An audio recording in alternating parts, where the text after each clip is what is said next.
दोस्तों, मेरा नाम है कुमकुम बिनवाल। क्या वाकई में आज तक का एग्जिट पोल लीक हो गया?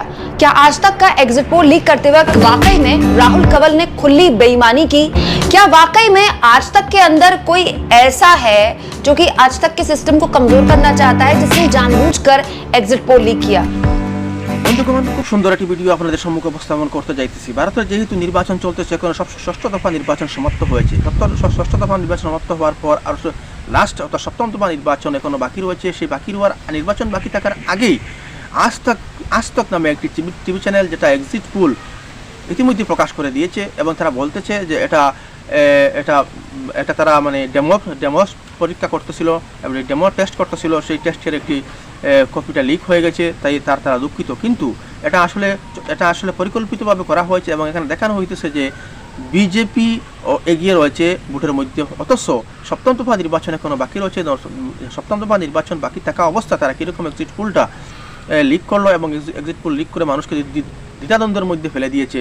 আসুন সে বিষয়ের উপর কুমকুম বিনওয়ালা খুব সুন্দর একটি ভিডিও তৈরি করেছেন, অ্যানালাইসিস ভিডিও তৈরি করেছেন। আসুন আমরা তা দেখার চেষ্টা করি। যদি আপনারা ভিডিওটা সম্পূর্ণ দেখেন, অনেক কিছু জানতে পারবেন এবং বুঝতে পারবেন। আসুন আমরা কুমকুম বিনওয়ালা খুব সুন্দর ভিডিওটা আপনারা দেখার চেষ্টা করি এবং সম্পূर्ण वीडियो देखले আপনারা বিষয়টা क्लियर। दोस्तों, सोशल मीडिया में धड़ाधड़ एक वीडियो खूब शेयर की गई। दोस्तों, वरिष्ठ पत्रकार दयाशंकर मिश्रा ने यह फोटो शेयर की और उसके बाद गंभीर आरोप आज तक पर लगा दिए।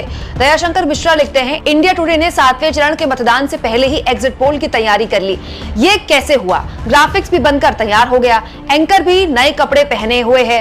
गोदी मीडिया कहने पर कली पूरी नाराज हो जाती हैं, इसलिए तस्वीर नकली है तो इंडिया टुडे को इसका खंडन करना चाहिए। सही है तो बताना चाहिए, बिना मतदान के आंकड़ा कैसे आ गया? हर कोई यही सवाल पूछ रहा है कि अभी 7वें चरण का मतदान तो हुआ ही नहीं, तो एग्जिट पोल कहां से आ गया? और आ भी गया तो आखिर वो आज तक के अंदर कौन है जो आज तक के सिस्टम को कमजोर करना चाहता है, जिसने इतनी सीक्रेट फोटो लीक कर दी? क्योंकि राहुल कंवल देखिए यहाँ पर खड़े हुए हैं और उनके पीछे एक सिस्टम है, कंप्यूटर सिस्टम है। कंप्यूटर की स्क्रीन में साफ आंकड़े दिखाई दे रहे हैं। इन आंकड़ों में आज तक ने इंडिया को और एनडीए को कितनी सीटें दी हैं, उससे ही इस पूरी की पूरी तस्वीर की पोल खुल जाती है। दोस्तों, एक बात मैं आपको बता दूं, ये तस्वीर बिल्कुल नई है। तो ये कहना कि हो सकता है कि पुरानी हो, ऐसा नहीं है। अब जरा आप इस आंकड़े को देखिए, जो कि राहुल कंवल खड़े हुए हैं और पीछे एक सिस्टम में लिखा हुआ है। इन आंकड़ों में एनडीए को 301 सीटें देता है आज तक, और इंडिया गठबंधन को 211 सीटें देता है और अदर्स को 31 सीटें देता है। तो हर कोई ये सवाल पूछने लगा कल से कि भाई अभी तो 7वें चरण की वोटिंग ही नहीं हुई, एग्जिट पोल कहां से आ गया? इसको लेकर बहुत गंभीर सवाल जब लगातार आज तक पर खड़े होने शुरू हुए तो राहुल कंवल सामने आए। दोस्तों, राहुल कंवल ने इस पूरे के पूरे मुद्दे पर क्या बोला ये तो मैं आपको बताऊंगी ही, लेकिन ये पूरा का पूरा वाक्य कैसे गोदी मीडिया की कलई खोलता है, उसकी पोल खुलता है, जरा तफसील से समझिए। ये फोटो जब सोशल मीडिया में वायरल हुई तो राहुल कंवल ने उसके बाद इंस्टाग्राम में एक पोस्ट लिखी और खुद अपनी ये फोटो शेयर की, ये दिखाते हुए, ये बताते हुए कि अरे ये तो डमी फोटो थी। मतलब हम बहुत ही तैयारी कर रहे हैं, पिछले 6 महीने से एग्जिट पोल की तैयारी कर रहे हैं, लगातार मेहनत कर रहे हैं, और हमारी मेहनती टीम की ये फोटो जो थी वो तो हम ही ने ली थी, और ये जो आंकड़े हैं ये डमी आंकड़े हैं।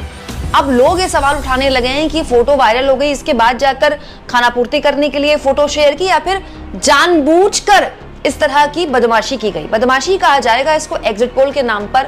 आप बेमतलब के एक डमी आंकड़े, आप एक बात बताइए, डमी आंकड़ा कौन निकालता है ना? डमी आंकड़ा अगर आपको प्रैक्टिस करनी है सिस्टम में, मैं समझती हूँ कि बहुत बड़ा सिस्टम होता है, तो ग्राफिक्स प्लेट्स कैसे चल रही हैं, ठीक चल रही हैं कि नहीं चल रही हैं, एंकर से प्रैक्टिस करते हैं कि वो एंकर उस स्टूडियो में जाएगा, वो एंकर स्टूडियो में जाएगा, इस तरह से आंकड़े बताएगा। हो सकता है कि इस तरह के लिए डमी आंकड़े आप रखते हो, लेकिन एक बात बताइए, अगर इनको डमी आंकड़े भी रखने होते हैं, डमी आंकड़े मतलब फॉल्स, गलत आंकड़े, अपने प्रैक्टिस के लिए, अपनी तैयारी के लिए, ताकि जिस दिन फाइनल एग्जिट पोल आए उस दिन कोई दिक्कत परेशानी ना हो, उस दिन कोई हिकअप ना हो, कोई ऐसी ग्लिच ना आए टेक्निकली।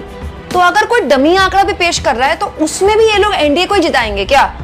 एक बात बताइए, डमी आंकड़ा, अगर हम कोई डमी आंकड़ा लिखते हैं, जैसे हम अचानक से हमसे कोई कहते हैं ना कुछ भी फील कर दो, तो हम कुछ भी फील कर देते हैं। उसमें हम ये सोचते हैं कि इंडिया को इतनी सीटें देंगे, एनडीए को इतनी सीटें देंगे।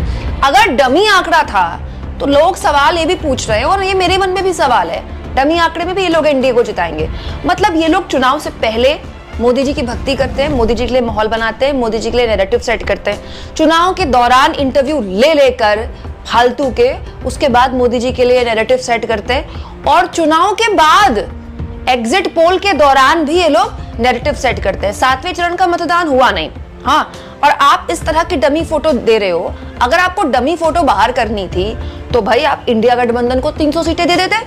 यहाँ डमी फोटो, झूठी फोटो, गलत फोटो, एक ऐसी फोटो जिसको आप कह रहे हो कि अरे वो तो हम अपनी प्रैक्टिस के लिए कर रहे थे, तैयारी के लिए कर रहे थे, उसमें भी आप एनडीए को जिता रहे हो। आप सोचिए दोस्तों, सोशल मीडिया का जमाना है, हर कोई तो ये देखेगा नहीं कि भाई राहुल कंवल ने क्या वाकई में इंस्टाग्राम की अपनी फोटो शेयर की है। दोस्तों इंस्टाग्राम में राहुल कंवल ने खुद ये फोटोज शेयर की, अपनी पूरी टीम को दिखाया कि देखिए टीम वीम खड़ी है और ये डमी फोटो है। लेकिन सोशल मीडिया में हर कोई इतना एक्टिव नहीं होता और हर कोई इतना, इसको किसी को इतनी परवाह भी नहीं होती। अब ये फोटो आईटी सेल देखिए कहाँ कहाँ घुमा रहा होगा। अभी 7वें चरण का मतदान बाकी है, आईटी सेल घुमा रहा होगा, देखो आज तक का तो एग्जिट पोल लीक हो गया और देखो इंडिया तो वैसे भी हार रहा है और एनडीए तो वैसे भी जीत रहा है, 301 सीटें एनडीए को आ रही हैं, फालतू में आप अपना वोट क्यों बर्बाद कर रहे हैं। यही मोदी जी बोल रहे हैं ना आजकल अपनी रैली में। मोदी जी ने 5वें और छठे चरण के बाद, खासतौर पर छठे चरण के मतदान के बाद अपने रैलियों में ये बोलना शुरू कर दिया है कि सरकार तो हमारी बन रही है, इंडिया वालों की सरकार तो आ नहीं रही है, तो फालतू में अपना वोट आप क्यों बर्बाद कर रहे हैं। जबकि मोदी जी भी जानते हैं और ये न्यूज चैनल वाले भी जानते हैं कि कांटे की टक्कर है। उत्तर प्रदेश में भी जब हर 5वीं सीट में कांटे की टक्कर है और बड़ा सेटबैक और बड़ा झटका लगने की बड़े बड़े जानकार उम्मीद कर रहे हैं, सट्टा बाजार भी इस तरह की अटकलें लगा रहा है। उत्तर प्रदेश में जब एनडीए की या फिर ये कह लें कि बीजेपी की, उत्तर प्रदेश में तो बीजेपी अपने दम पर लड़ रही है, कोई बहुत बड़े ऐसे एनडीए के उसके पास मेंबर्स नहीं है उत्तर प्रदेश में। उत्तर प्रदेश में जब स्मृति ईरानी की अमेठी की सीट फांसी हो सकती है, तो आप सोचिए उत्तर प्रदेश में बीजेपी का क्या हश्र है, क्या हाल है। ठीक है, उसके बाद ये लोग बीच चुनाव में एक डमी आंकड़ा निकालते हैं जिसमें ये लोग एनडीए को जिता रहे हैं। भाई डमी आंकड़े में इंडिया को जिता दो ना, कितनी गलत बात है दोस्तों। एक बिल्कुल भ्रामक फोटो आप जानबूझकर शेयर कर रहे हैं, आप चाह रहे हैं कि इसके लिए आपके चैनल के एग्जिट पोल के लिए माहौल बने और उसके बाद आते हैं धप्पा, ये तो मजाक था, ये तो डमी आंकड़ा था। डमी आंकड़े में भी इनको मोदी जी को ही जिताना है। दोस्तों इसे कहते हैं खुली बेईमानी। मजाक के नाम पर आपने कितने सारे वोटर्स के साथ छल किया। इन चेहरों की, राहुल कंवल जैसे लोगों की खुद की कोई क्रेडिबिलिटी बची है कि नहीं बची है। दोस्तों ऐसा ही इन लोगों ने मध्य प्रदेश और छत्तीसगढ़ के जब एग्जिट पोल आ रहे थे उस वक्त भी किया था। उस वक्त भी एक खुद ही वीडियो बनवाई, सीक्रेट वीडियो दिखे करके, फोन को ऐसे किया ताकि ऐसे लगे कि राजदीप सरदेसाई और बाकी जो जानकार हैं वो बैठे हुए हैं, और सीक्रेट वीडियो टाइप शूट की और खुद ही उसको जारी कर दी और उसका खुद ही कह रहे धप्पा, ये तो हमारा प्रमोशनल वीडियो था, ताकि लोग बात करें। लोग आपके एग्जिट पोल के लिए तब बात करेंगे ना जब आपके आंकड़े सटीक होंगे। भाई अगर आपके आंकड़े सटीक होंगे तो वैसे भी लोग आपके एग्जिट पोल का इंतजार करेंगे, लेकिन बेमतलब के लिए माहौल बनाने के नाम पर आप अपने एग्जिट पोल के लिए माहौल नहीं बना रहे। आप माहौल किसके लिए बना रहे हैं? मोदी जी के लिए बना रहे हैं। अगर इस तरह की भ्रामक फोटो से एक वोटर भी इन्फ्लुएंस होता है, तो उसके लिए कौन जिम्मेदार है? आज तक के मालिक जिम्मेदार हैं, आज तक के सो कॉल्ड ये राहुल कंवल टाइप संपादक जिम्मेदार हैं। मोदी जी के आगे तो इनकी जुबान नहीं खुलती। मोदी जी से इंटरव्यू में सवाल पूछने के लिए तो इनके पास सवाल नहीं होते। मोदी जी के आगे तो ये लोग मिमियाने लगते हैं। दोस्तों 100 बात की एक बात, एग्जिट पोल आप वोटिंग खत्म होने से पहले नहीं दिखा सकते, ठीक है? तो एग्जिट पोल के नाम पर आप मजाक क्यों कर रहे हैं? एग्जिट पोल के नाम पर आप खुली इस तरह की बेईमानी क्यों कर रहे हैं, जिससे अगर थोड़ा भी वोटर इन्फ्लुएंस होता है, जरा सा भी वोटर इन्फ्लुएंस हो सकता है, तो ये हरकत करने की आपको किसने इजाजत की?